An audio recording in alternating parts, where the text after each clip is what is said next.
a really good question. I ask myself this every day, and I think we can do it in a way where we invite the viewer or the reader to be part of our story. So we show them, why does this matter?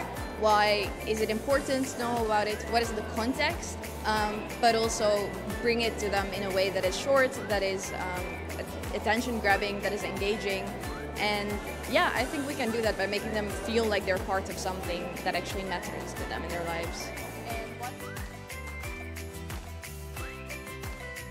At the moment, I know from research, but also from friends, that video works very, very well. That said, there's also a lot of people who listen to podcasts, which is something I don't do myself at all, so I don't know that much about it.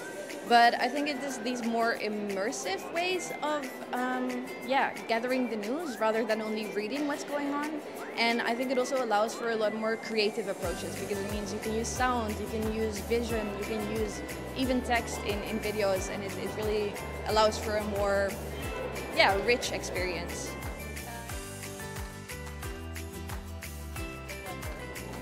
It is a bit, as I mentioned on the panel, like a real newspaper. But that said, of course, it's digital, which means you can also listen to the audio version. We include a data visualization. It has a playlist with European music.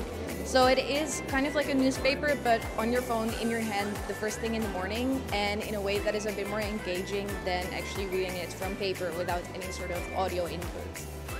So every day we have 5 stories and a data visualization with a bit of text and a song recommendation.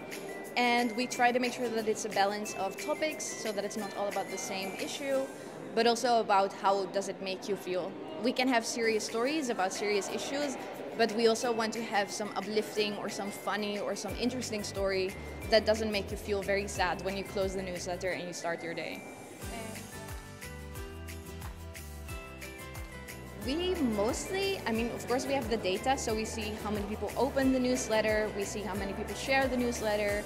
A lot of people support us, so they donate every month, and we can look at those, those metrics.